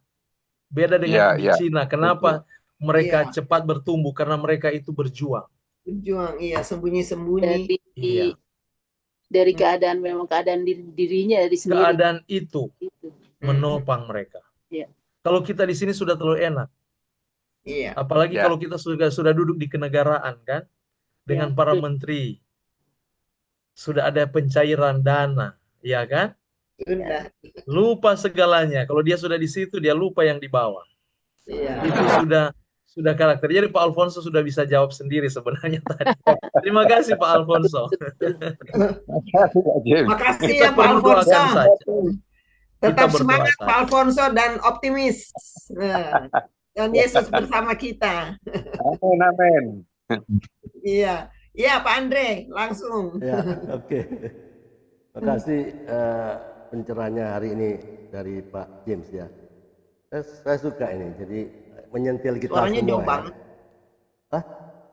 Bergema. Jauh, Ya udah. Tes 1, 2, 3. Ah iya. Ya, ya persoalannya kita bisa melihat ya yang apa yang disampaikan oleh Pak James ya. Bagaimana mungkin ya Sang Mesias ditolak oleh bangsanya sendiri kan? Kalau dipikir-pikir mirip, jangan-jangan mirip seperti kita juga ya. Ketika orang tua kita menyiapkan hadiah ulang tahun buat anaknya, tapi ketika diberikan si anak malah berkata, itu bukan buat aku nggak mau itu. Kira-kira sakit hati nggak? Demikianlah juga Yesus datang bagi umatnya, tapi kebanyakan orang Israel berkata, itu bukan Mesias kami. Karena mereka berharap Mesias itu datang sebagai pahlawan politik yang mengusir penjajah Romawi. Kuasa Romawi. Ya. Tapi Yesus ternyata datang faktanya sebagai hamba yang menderita, disalib. Itulah expectation kills appreciation ya. Harapan yang salah bisa membunuh penghargaan. Jadi benar apa yang disampaikan oleh Pak James tadi ya. Ada selubung di hati mereka ya. Di 1 Korintus 3 tadi. Ada selubung yang menutupi hati orang Israel. Mereka baca sih kitab suci, tapi tidak melihat Kristus, ada Kristus di dalamnya. Karena tradisi lebih kuat dari Injil. Mereka selalu bergantung pada hukum Taurat ya, atau kebiasaan-kebiasaan leluhur mereka. Sehingga kasih karunia lewat iman kepada Yesus terasa aneh. Aneh nggak? Nah, jangan-jangan seperti kita. Kalau dipikir-pikir orang Israel kalau mau jujur, ada yang seperti kita loh. Misalnya kalau kita lapar, kita doa kan, Tuhan kirimlah makanan. Tetangga kasih kita nasi kotak. Apa reaksi kita? Bukan ini Tuhan. Aku maunya sate. Nah begitu juga orang Israel kan. Yesus datang tapi karena tidak sesuai dengan selera mereka. Mereka bilang, bukan, ini bukan Mesias. Nah bersyukur hari ini kita diingatkan oleh Pak James ya. Jangan sampai kita juga jatuh dalam kesalahan yang sama. Menolak karya Tuhan hanya karena tidak sesuai dengan harapan kita. Mari kita belajar dari Israel ya, orang-orang Israel. Hati yang keras, tradisi yang salah, dan luka yang belum dipulihkan bisa membuat kita gagal mengenal karya Kristus. Mari kita buka hati setiap hari ya. Tidak bisa seminggu sekali, nggak bisa. Setiap hari. Supaya kita tidak melewatkan apa yang Tuhan sedang kerjakan buat kita semua. Oke, terima kasih Pak James atas Amin, terima firman-Nya kasih pendek, tambahannya tapi Pak Andre. sederhana tapi keren. Tuhan berkati. Tuhan berkati.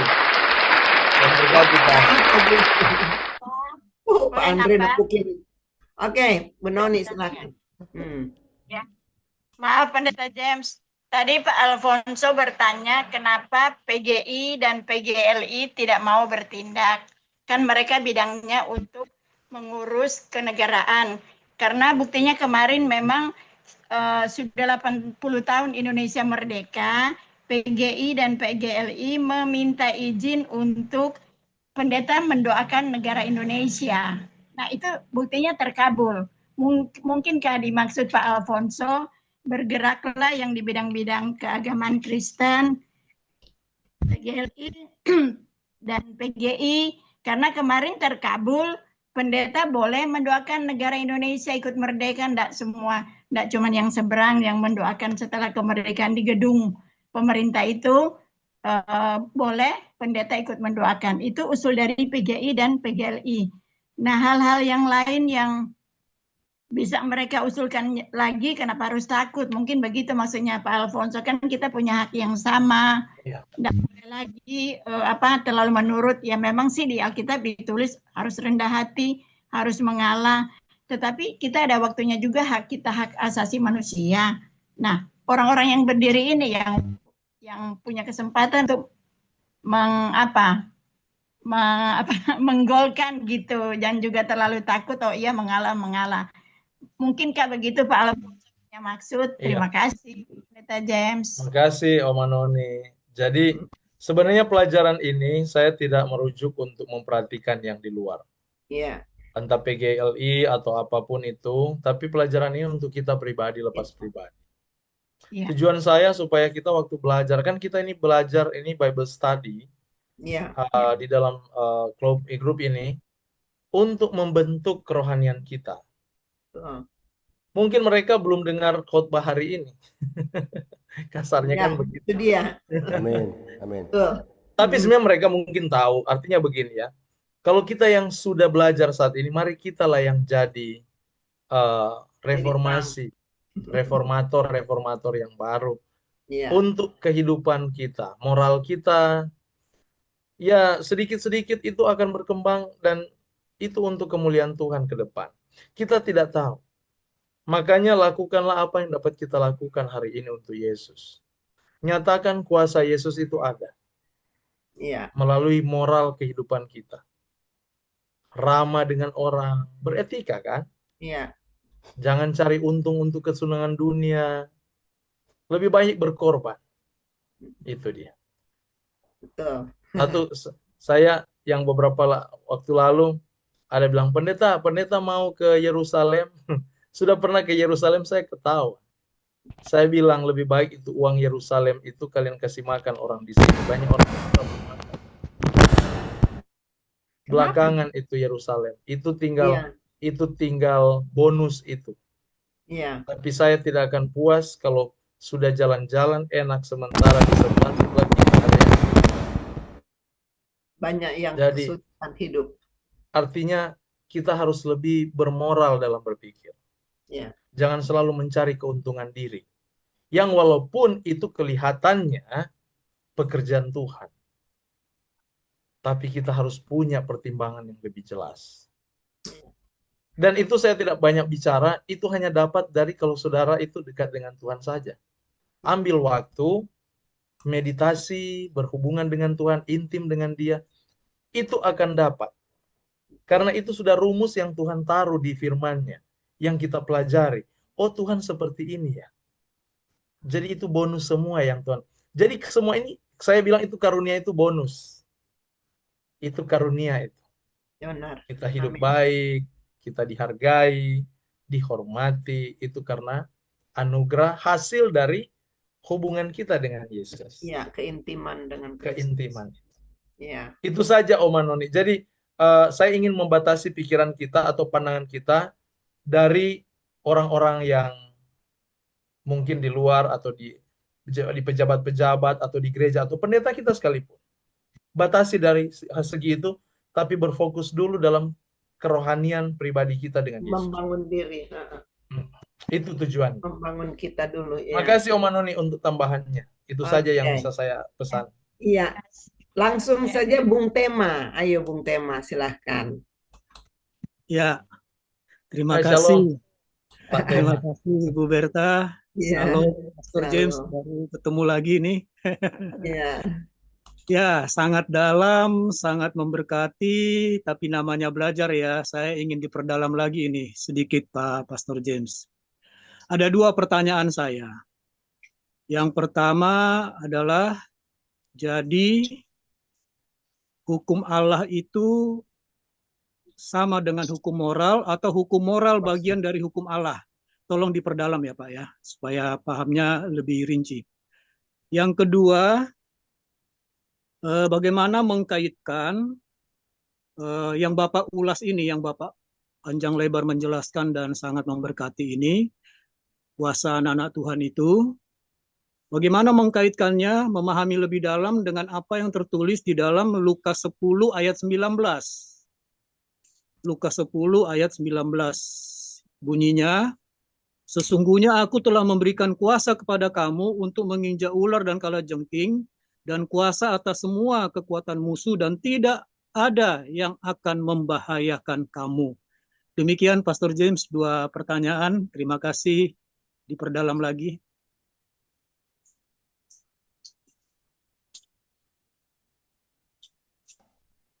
Masih Baik, mute. terima kasih Pak Tema. Saya mau share screen ya. Ya, Lukas berapa tadi Pak? Lukas 2. Un tema. Lukas 2 ayat Maaf. Lukas 10 ayat 19. Lukas 10 ayat 19. Itu pertanyaan kedua. Yang pertama tadi, hukum Allah sama dengan hukum moral atau hukum moral bagian dari hukum Allah? Mohon diperdalam Pak. Terima kasih.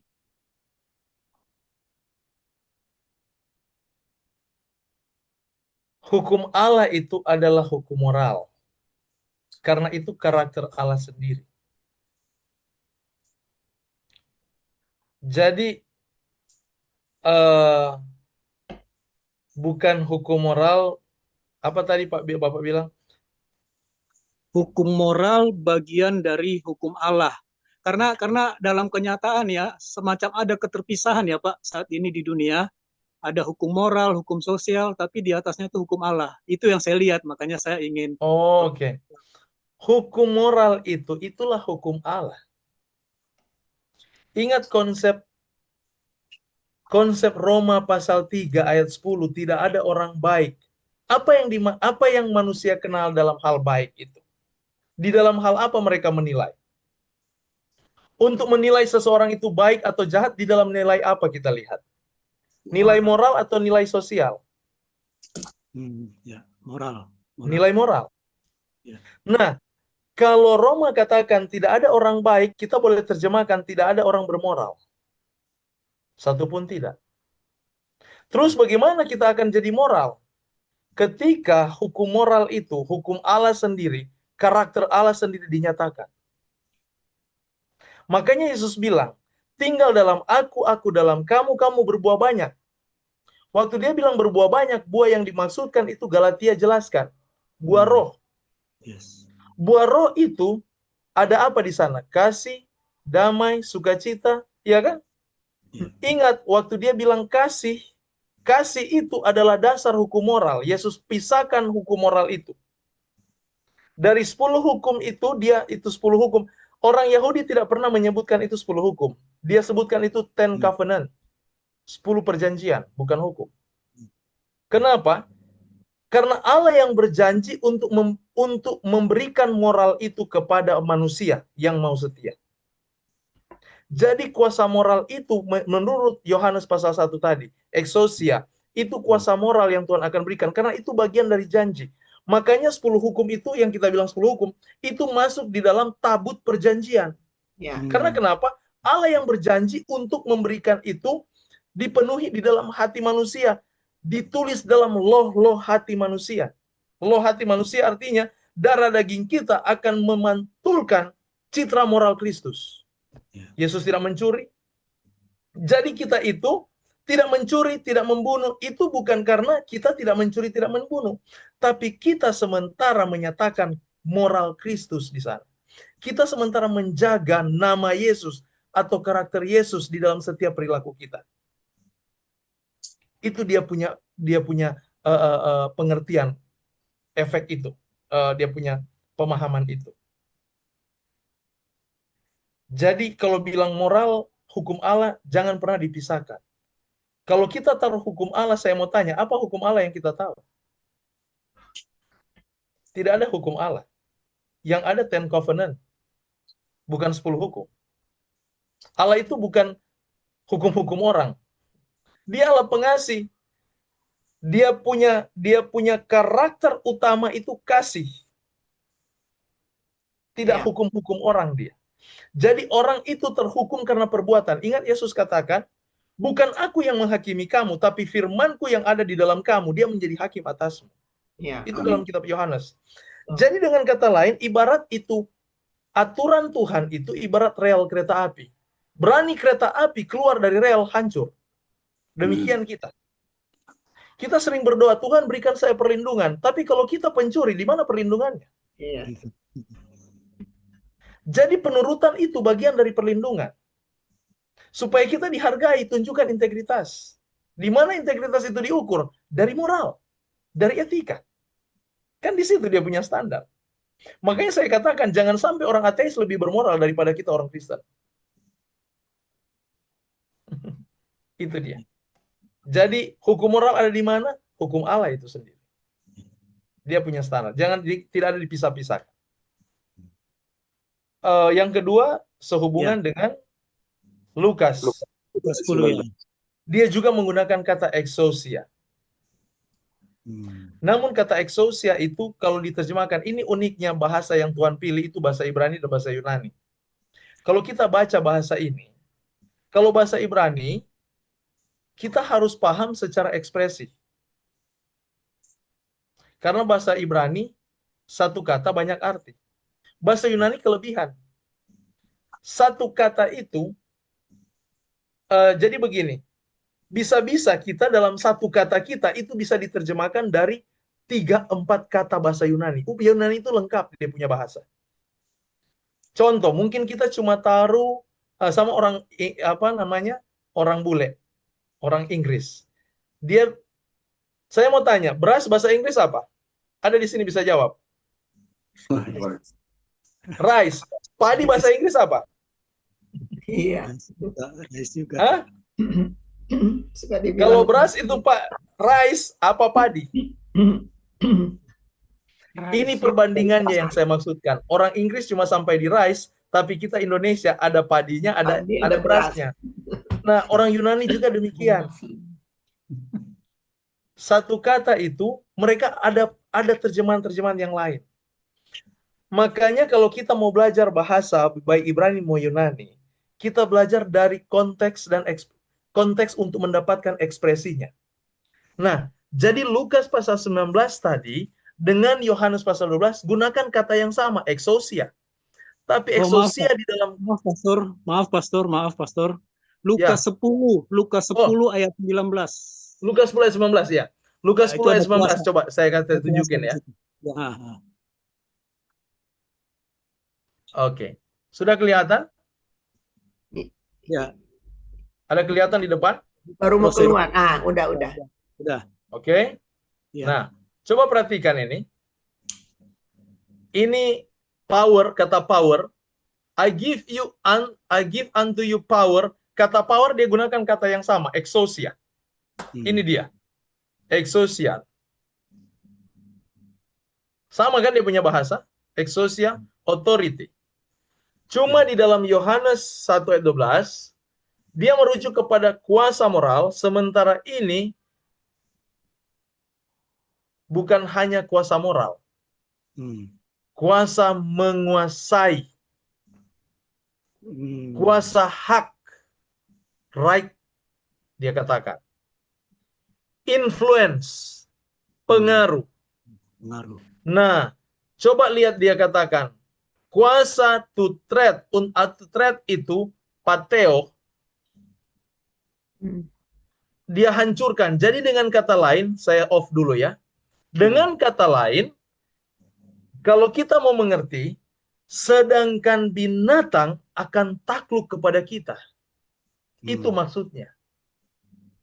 Jadi kalau dia sudah takluk, kita mau injak pun bisa kita injak. Karena dia sudah takluk duluan.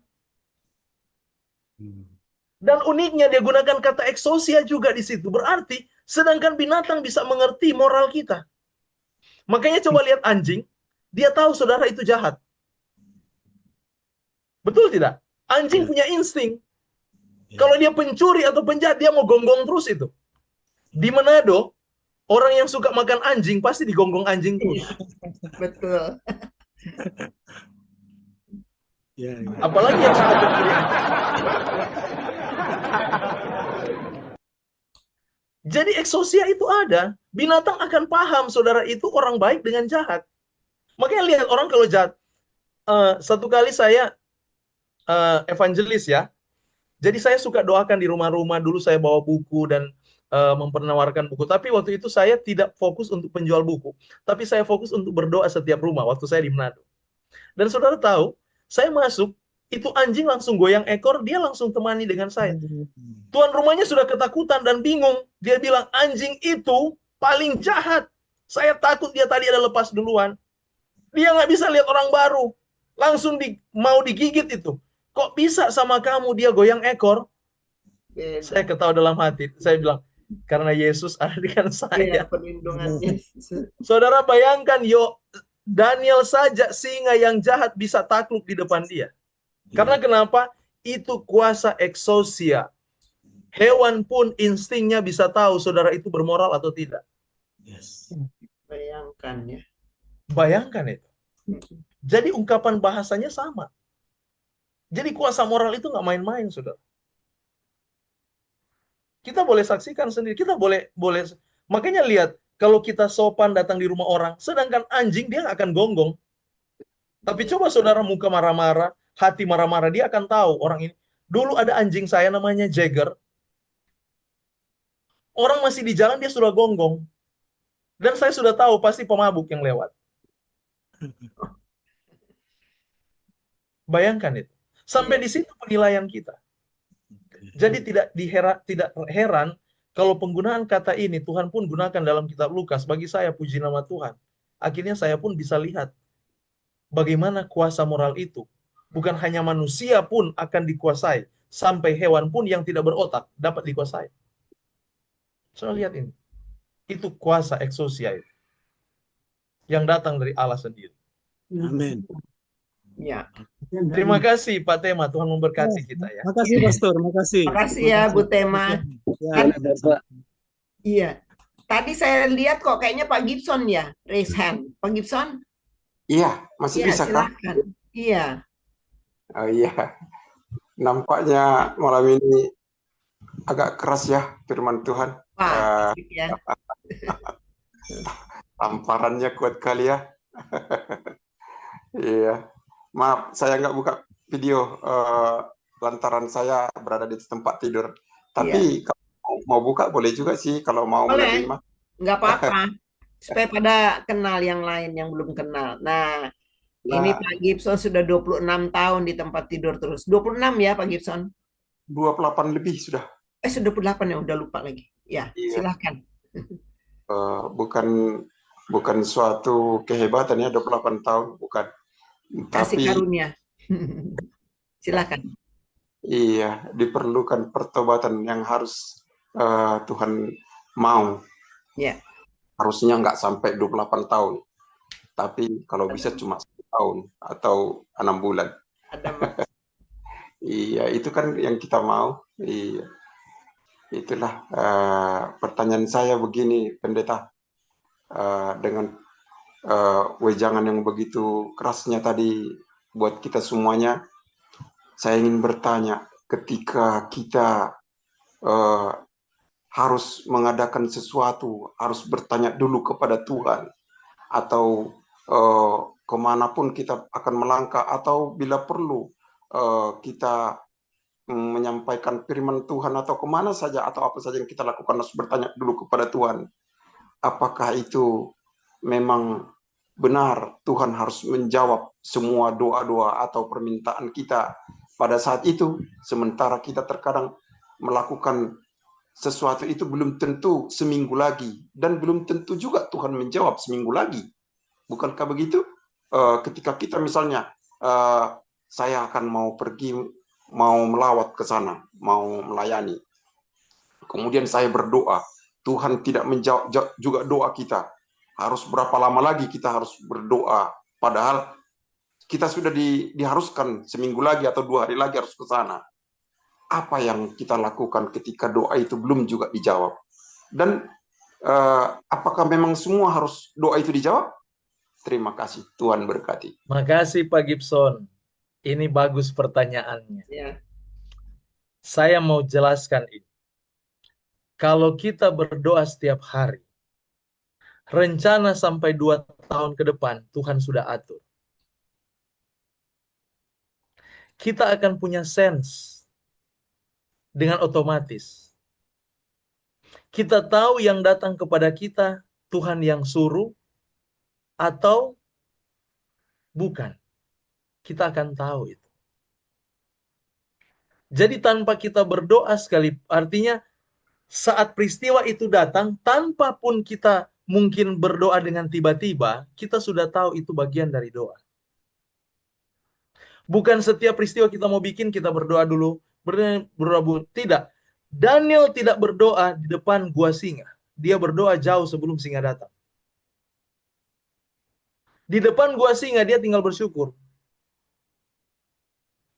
Tapi sebelum dia ke gua singa, dia sudah tahu masa itu akan tiba. Dia sudah tahu Tuhan sudah mau izinkan dia ke sana. Makanya dia nggak ada takut sama sekali. Sadrak, Mesak, dan Abednego, mereka bukan nanti berdoa waktu mereka akan dituntun kepada perapian yang menyala. Tidak. Jauh sebelum itu. Jadi kita sebenarnya harus mengerti. Hari ini kita berdoa, Tuhan, kita berhubungan dengan Tuhan. Oke? Kita berhubungan dengan Tuhan. Kita akan punya sense, kita akan tahu bagaimana Tuhan akan pimpin kita. Kita akan mengerti sendiri. Sampai orang mau datang bagaimanapun, mau bicara, kita akan mengerti. Ini saya tidak dapat jelaskan panjang, tapi kita akan belajar melihat bahwa semua yang terjadi bukan kebetulan. Karena apa? Kita setiap saat berdoa. Kita setiap saat berdoa.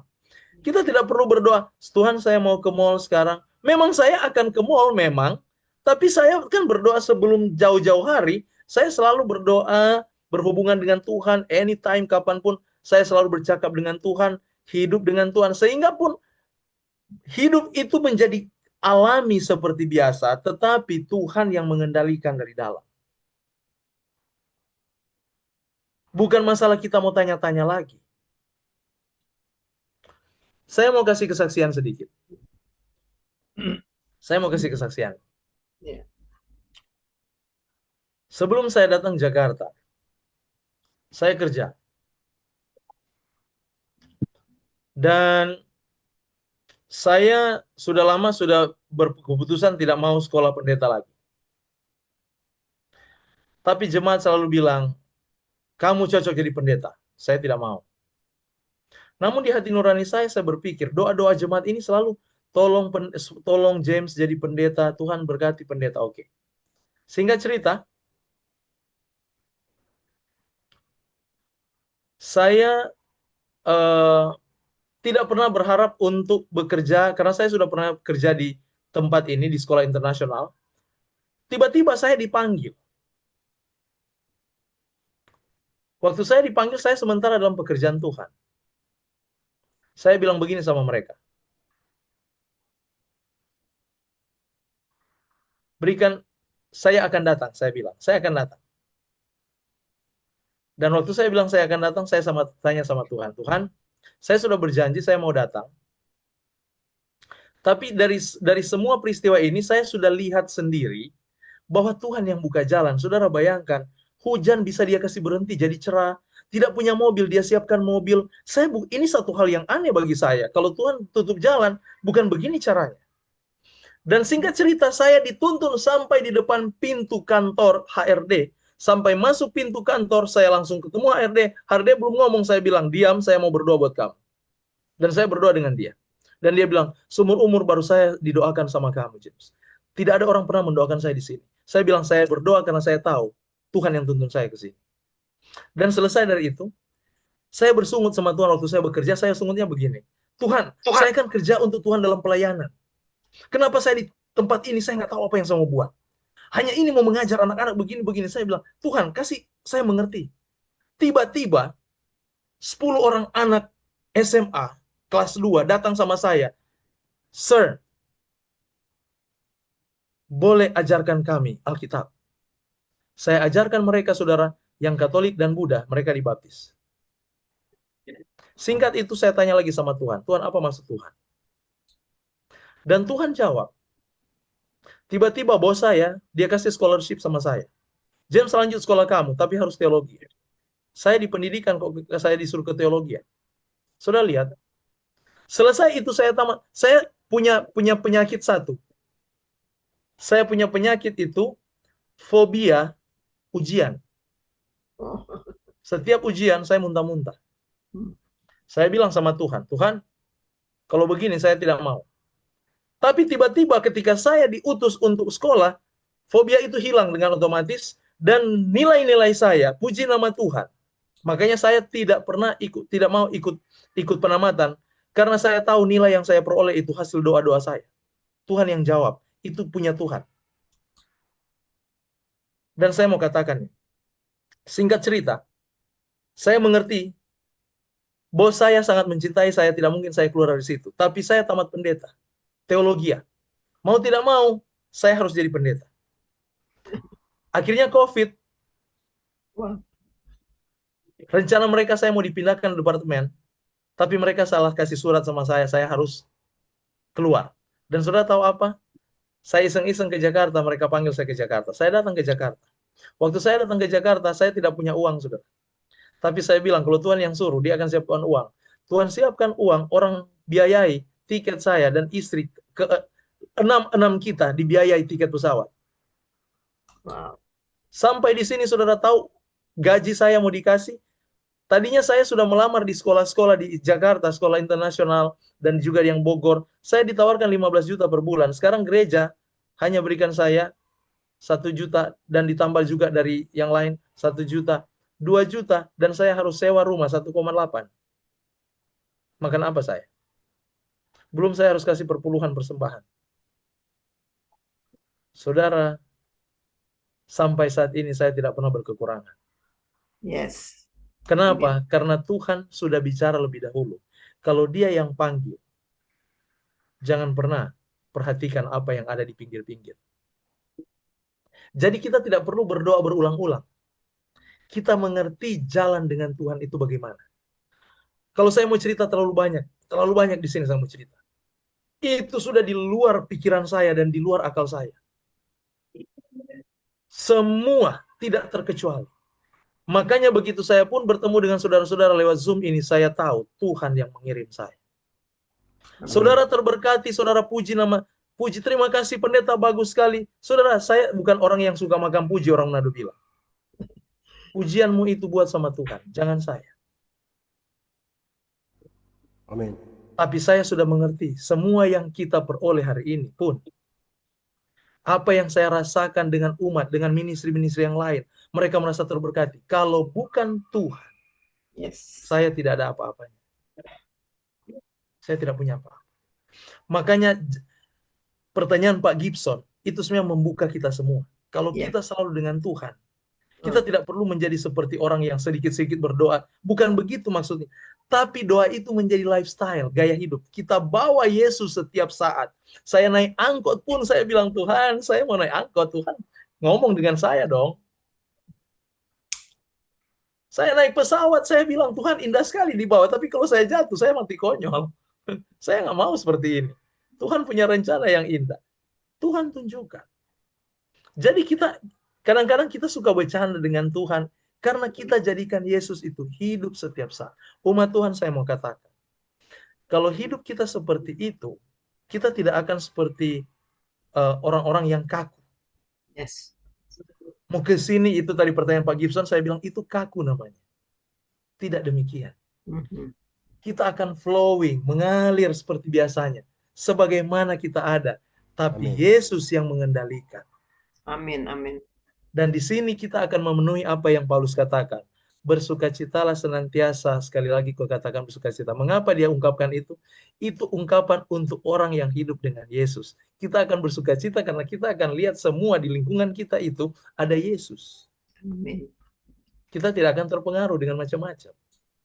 Seperti itu bahasanya Pak Gibson. Saya pun bingung saya mau jelaskan bagaimana, tapi saya hanya bisa ungkapkan apa yang saya rasa. Hidup dengan Yesus, dan itu yang saya katakan kepada ateis tadi.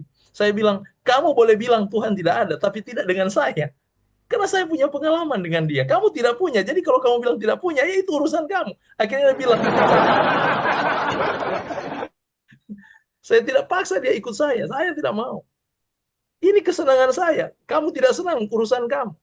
Dan akhirnya dia bilang, saya mau ikut Tuhan, saya percaya Tuhan sekarang. Kamu buat saya percaya Tuhan, James. Dan kami fotoan, saudara. Sudah lihat Luar biasa. Amin. Semoga bisa terjawab Pak Gibson ya. Wah, ya Pak Gibson ya. Sangat ini ya Pak Gibson. Oke, terima kasih. Gimana nih? Aduh, saya ini masih asik, tapi yang lain-lain bagaimana? Soalnya kalau sama Pak James rugi kalau cuma 2 jam. Memang biasa bisa sampai 3 jam. Asik. Tapi yang di Benar, Pak. Oh, gimana Pak Benya? Iya, silakan Pak Benya. Terima kasih Pak Pendeta James ya. Jadi kalau saya dengar dari pembicara awal bahwa ada keprihatinan mengenai fenomena-fenomena yang terjadi belakangan ini terhadap gereja atau orang Kristen pada umumnya ya. Tapi saya melihat dari sisi lain sesuai dengan tema hari ini, ada kuasa untuk anak Tuhan ya. Iya. Di Bekasi ini waktu saya datang tinggal di sini, itu gereja boleh orang Manado bilang hitung dan jari. Banyak juga peristiwa-peristiwa yang gereja dibakar. Tapi kalau dihitung sekarang gereja di Bekasi perkembangan itu, bukan nggak boleh hitung dan jari lagi. Di gedung-gedung mall, di ruko-ruko banyak. Jadi itu saya melihat bahwa kita tidak berjalan sendiri. Itu ada kuasa Tuhan di dalamnya. Nah, itu aja sebagai kesaksian. Terima kasih Pak Pendeta. Oh iya. Makasih Pak Benya. Jadi seperti itu ya tadi Pak Gibson, tak usah selalu, tapi itulah yang seperti Pak James sudah kasih tahu tadi ya. Bagaimana? Masih ada? Kalau tidak ada, memang ini sudah lebih dari biasanya ya. Kita sedikit aja. Berta. Ya, oh ya, Bu Selvi, silakan. Kita cuma mau kasih kesaksian aja waktu Pendeta James ke rumah. Kita kan punya anjing ada 3. Oh iya. Yang 2 ada di atas, yang 1 biasa suka masuk-masuk. Kalau ada orang datang mesti diapain, mesti keluar. Ini itu Pak James berdoa. Agak lama kan Pak James di rumah itu. Lumayan. Tapi enggak ada dia korek-korek tuh kamar. Pengen keluar. Berarti, wah. Mujizat memang. Biasanya dia suka, udah kacau nih anjing, gonggong-gonggong. Nah ini enggak ada suara. Kayak nggak ada anjing di rumah. Pak James sepi ya, diem ya. Diem, nggak ada suara. Jadi nggak mengganggu. Pak James berdoa juga enak. Jadi nggak terganggu. Iya, nggak terganggu, itu aja. Tadi saya dengar Pak James bilang anjingnya diem. Ini, sama dengan waktu Pak James Pak Pendeta ke rumah. Itu aja. Oh iya, makasih Bu Selvi. Jadi memang terbalik. Biasanya orang takut anjing, ini anjing yang takut. Anjing yang takut orang. Ya Pak. Intinya saya bukan pawang ya. Ya, jangan ada pawang anjing. Ustaz James.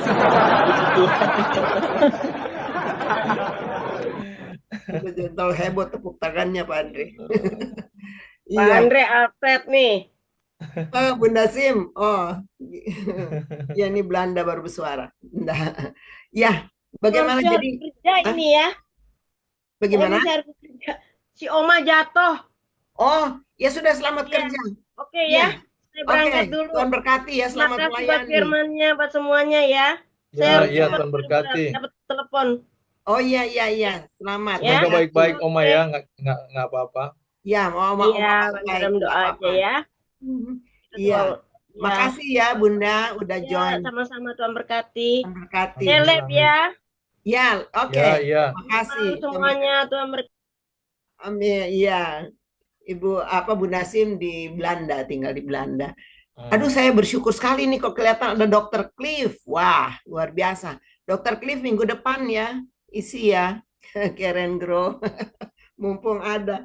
Aduh, ada loh nih. Shalom, shalom, dokter. Shalom. Ya, shalom Bu Berta dan semua. Tuhan Ih, berkati. asik. Sorry, Amin, amin. terlambat masuknya. Ada Enggak pelayanan. kan, pikiran pasti pelayanan kan gereja dan tiap hari Puji Selasa kalau Tuhan. nggak salah ya. Iya. Oh, iya, terima kasih. Kita udah tunggu lagi nih kapan nih mau berbagi di kita nih. Iya. Iya. Baik. Semoga saya bisa Terima hadir. kasih. Iya. Bagaimana kalau tidak ada lagi, kita akan akhiri sampai di sini, ya. Karena apa namanya kalau di kita sih baru mau jam siang, kalau di Jakarta baru mau jam 9 ya, kalau di kita udah mau jam 10. Enggak apa-apa sih kalau masih ada yang ingin sekali. Karena mumpung mumpung Pak James ini.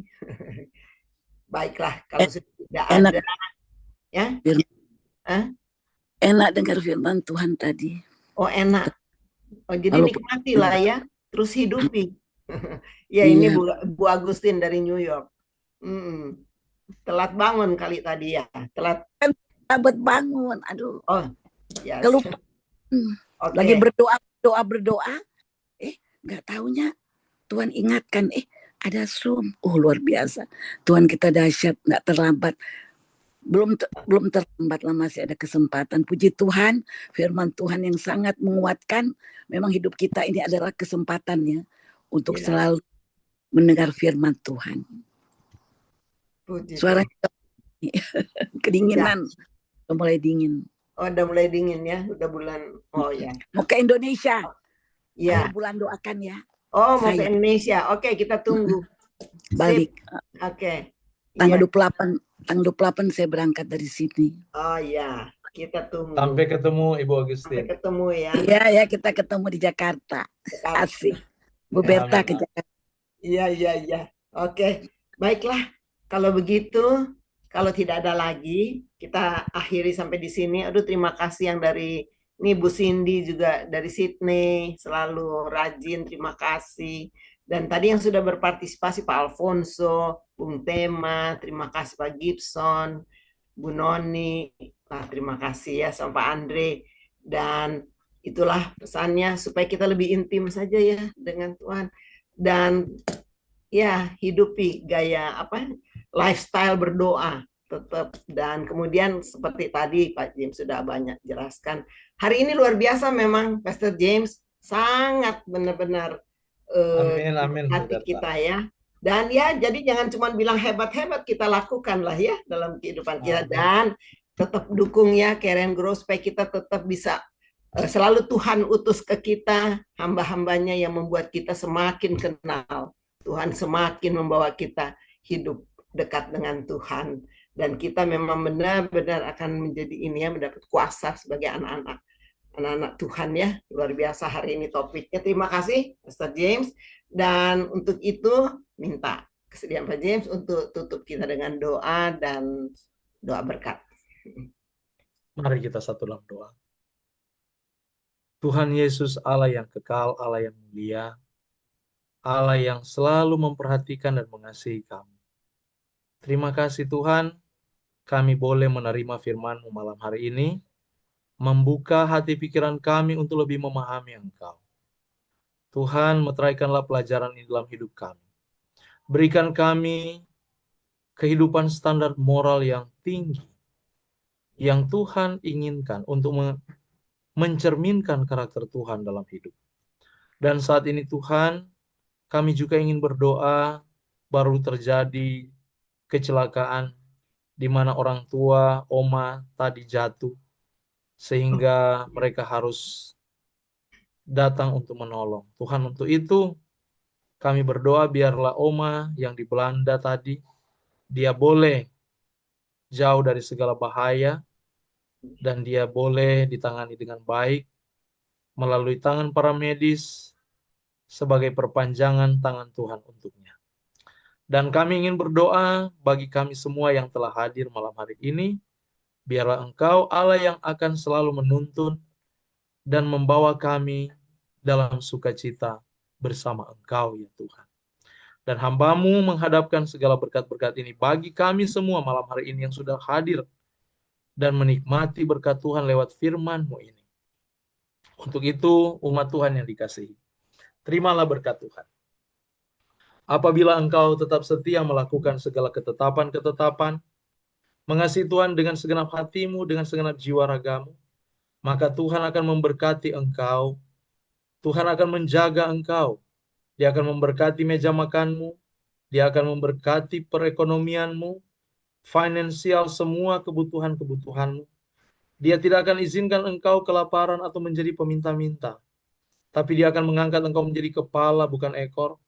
Dan Tuhan akan melindungi engkau dari segala yang jahat, dari ajaran-ajaran sesat yang akan menyesatkan hatimu, jauh daripadanya.